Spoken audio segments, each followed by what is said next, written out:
So for my technology tool presentation, I chose to explore how to use Kahoot, which is a very fun game platform that I found a lot of students really get enjoyment out of using in the classroom. So what is Kahoot? It's a game-based platform that allows students to interact with each other and the teacher in taking quizzes in a very fun, creative way. Each teacher create custom quiz games for their classes, so you can create them based off any unit, any subject area. It's completely catered to what you want to ask your students. And in this game, during the quiz, it allows students to compete for the top scores. So students are able to type in their own usernames and answer the questions anonymously. And then throughout the game, it'll tell students what place they're at in comparison with the other students and how many total points they have and how many questions they've gotten correct and incorrect. This can be used for formative assessment because it measures what the entire classroom knows and doesn't know, and it allows you to get a real baseline for where your kids are at in their understanding of the topics that you're asking questions about. So some of the more fun aspects for the kids that really gets them into it is they can use creative nicknames. They don't always have to use just their names. And I found that kids really enjoy this section, which is the very first part of playing the game and creating their nicknames and giving them a little bit of individuality rather than simply using their names as they would on a test. It also creates a little bit of competition among the students because you get extra points for answering in less time, other than just getting the question right. So they're trying to work against each other to get the questions right, but also get the questions right faster, which allows them to win in the end.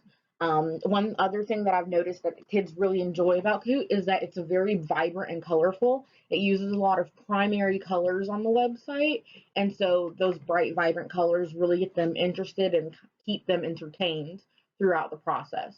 And then they get to use their own cell phones and devices to play, which teaching middle school, we all know they're not allowed to use their phones and iPads and computers on an everyday basis all the time in the classroom. They're not allowed to get on their cell phones during school. So when a teacher tells them that they get to pull it out and use it, it really makes them happy. Now, the way that I would integrate this in my classroom is first of all, for formative assessment. This is especially good for vocabulary knowledge. So, making sure that your kids know, especially in English classrooms, but really in all classrooms, some of the basic tier 3 vocabulary that they need to know in order to function in the classroom. Any vocabulary misinformation that they have is going to very quickly affect how well that they can do in the class. And this game really helps with learning if there's any miscommunication at all or any student that doesn't understand what's going on. Another really useful tool is that you can embed pictures and diagrams and videos.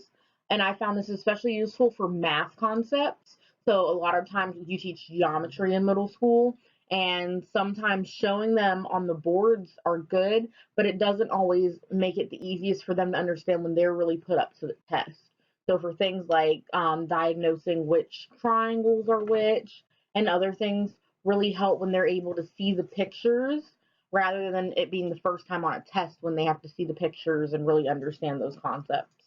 Another way to integrate this in the classroom that I really enjoy is having the students create their own Kahoots for units at the end as a project. So they really get to go through what they think were the most important parts and even create questions for the parts that some struggled on and the others didn't. And then using questions from the Kahoots as a collaboration for their test. So you really do allow the students to create the material that they're being tested on. And I feel like it adds a little bit of incentive for the students. So when they see their questions on their own test at the end, they think, oh, well, my questions are really being used. Like what I created is valued and being used in a realistic way in the classroom. So this is a how-to of using Kahoot, just very the basic model.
So that was just a very basic example of the different ways that you can use Kahoot and the different types of questions that you can ask, and just a very basic of how to create a Kahoot. And you can see from the platform, it's not very hard, it's very streamlined, and they make it very easy for the creator to use. So having something that's very user friendly is a good platform for teachers. You can really create a Hoot in under 30 minutes, probably under 10 if you really tried that hard.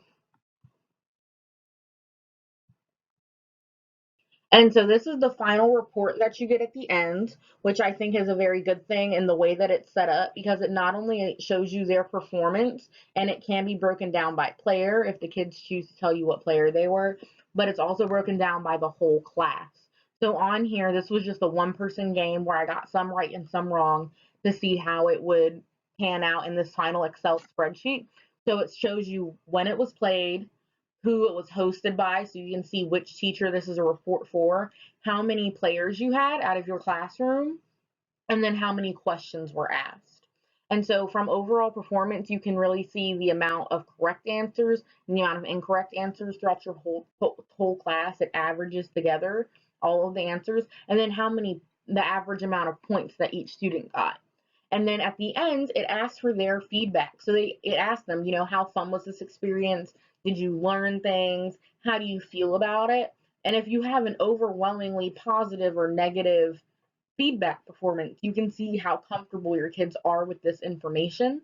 In this Excel spreadsheet, which I don't have pictures of, it also goes to break down by student and by question, as it does for many benchmarks that you see used throughout the district. It'll break down by question how many students got this question wrong or right.